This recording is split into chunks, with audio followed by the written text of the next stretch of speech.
வணக்கம் நண்பர்களே. போன வீடியோவில் 15 வருஷம் சவுதி வாழ்க்கை எப்படி இருந்துச்சு அப்படின்னு சொல்லியிருந்தேன். அதில் எல்லோரும் உங்களுக்கு சவுதியில் வேலை எப்படி கிடச்சிச்சு அப்படின்னு சொல்லிட்டு கேட்டிருந்தீங்க. அதுக்கு விளக்கம் சொல்ல தான் இந்த வீடியோ. என்னென்னா ஃபஸ்ட்டு அதுக்கு முன்னாடி இப்போ இருக்கிற என்னோடய கஃபீலோட வீடை உங்களுக்கு காமிக்கிறேன். இதுதான் நான் வேலை பார்க்குற கஃபீலோட வீடு.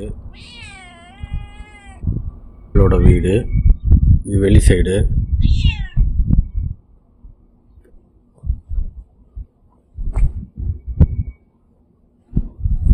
அவங்க வீடு பக்கத்துலேயே எனக்கு ரூம் கொடுத்துருக்காங்க. ரூமை காமிக்கிறேன். இதான் நான் இருக்கிற ரூமு, என்னோடய ரூமு. உள்ளே போனோடனே ஃபஸ்ட்டு ஒரு பெட்டு, அதுக்கப்புறம் அடுப்பு, கிச்சன் இங்கே சமைச்சிக்கிறது. அந்த லாஸ்ட்டில் பாத்ரூம் எல்லாமே இங்கே தான். ஒரே ரூமு தான், மீடியமான ரூமு தான், ரொம்ப பெரிய ரூமும் கிடையாது. ஏசி கொடுத்துருக்காங்க. பெட்டு, இது அவங்களோட வீடு. இது அடுத்து நம்ம எப்படி வேலை கிடச்சிச்சு சவுதியில் அப்படின்னு சொல்லிட்டு நிறைய பேர் கேட்டிருந்தாங்க. எப்படின்னா, என்னோடய ஃப்ரெண்டு இங்கே சவுதியில் இருந்தாங்க. அவங்கள்ட்ட சொல்லி அவங்க மூலியமாக வந்துச்சு. ஆரம்பத்தில் எனக்கு புது அனுபவமாக இருந்துச்சு. சவுதி எல்லாருக்கும் நினைக்கிற மாதிரி எப்படி இருக்கும், முதலாளி எப்படி இருப்பாங்க, வேலையெல்லாம் எப்படி இருக்கும் அப்படின்னு சொல்லிட்டு ஒன்றுமே தெரியாததான் இருந்துச்சு. அப்புறம் போக போக அப்படியே கற்றுக்கிட்டோம், பழகிருச்சு. புது இடம், புது மொழி, சாப்பாடு, குடும்பத்தை விட்டு இங்கே இருக்கணும், பல ப்ராப்ளங்கள் எல்லாமே சந்தித்தோம். இப்போ ஓரளவுக்கு எல்லாமே செட் ஆகிருச்சு. அடுத்து நம்ம சவுதியில் வேலை செய்கிறது முக்கியம் இல்லை. அதாவது ஓனர்கிட்ட, வீட்டு டிரைவரை பொறுத்த வரைக்கும் ஓனர்கிட்ட ரொம்ப மரியாதையாக இருக்கணும், நேர்மையாக இருக்கணும். அதுதான் அவங்களுக்கு பிடிக்கும். அங்கே நேர்மையும் மரியாதையும் எந்த நாட்டில் வேண்டாலும் நம்ம இது பண்ணிக்கலாம், சமாளிச்சிடலாம். தெரிஞ்சுக்கங்க, பொறுமையாக இருக்கணும், எதுக்கும் கோவப்படக்கூடாது. எது சொன்னாலும் சரிங்க செய்கிறேன் அப்படின்னு சொல்லிட்டு ஆரம்பத்தில் நம்ம செஞ்சோன்னா பின்னாடி நம்ம கண்டுக்க மாட்டாங்க.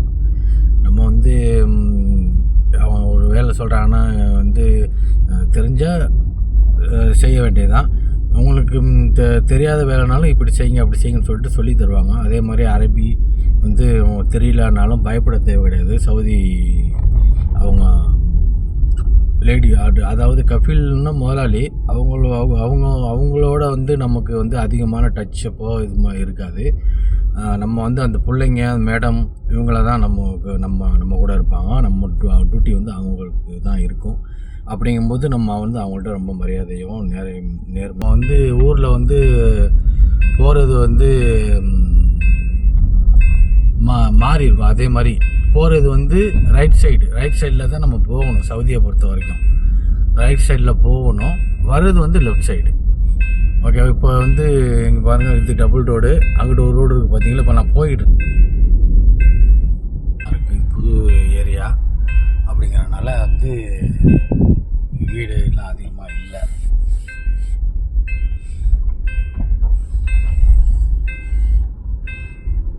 இப்போ நம்ம சூப்பர் மார்க்கெட்டுக்கு போயிட்டு என்ன ஜாமான் வாங்குறது அப்படின்னு சொல்லிட்டு சொல்லியிருக்காங்க.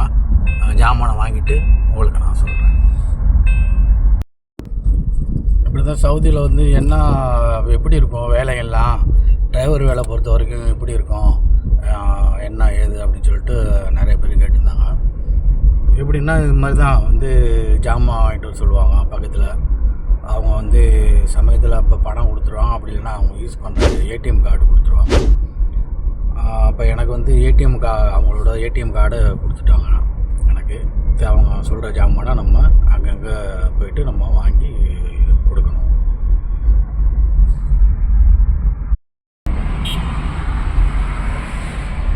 எங்கள் வீட்டு எங்கள் வீட்டுக்கு பக்கத்தில் சூப்பர் மார்க்கெட் இருக்குது.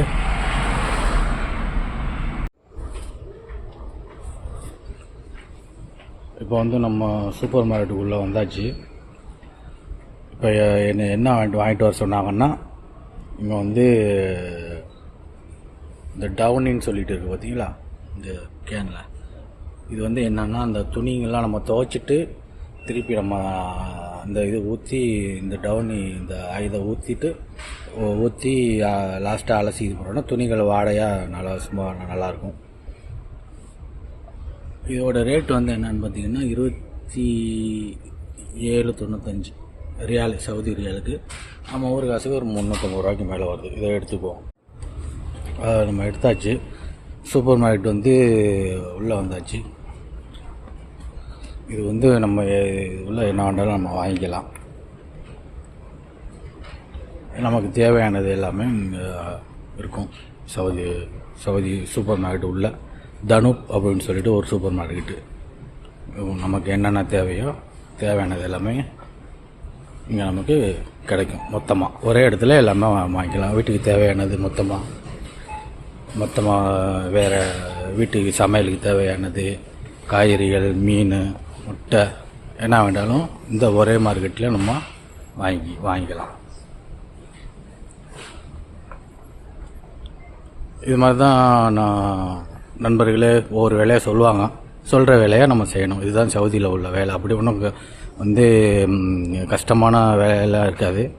இப்போது ஆரம்பத்தில் கொஞ்சம் புரியாது, பாஷை தெரியாது, மொழி தெரியாது இல்லை. அதனால் வந்து நம்ம வந்து ரூட்டு தெரியாது, ரூல்ஸ் எல்லாம் தெரியாது. அப்படிங்கிறனால நமக்கு ஆரம்பத்தில் கொஞ்சம் சிரமமாக இருக்கும். அதுக்கப்புறம் நமக்கு போக போக பழகிடும். சரி நண்பர்களே, வாங்கியாச்சு. அடுத்து நம்ம வீட்டுக்கு போயிட்டு இதை கொடுத்துட்டு அடுத்த வேலை நான் சொல்கிறேன், பார்ப்போம்.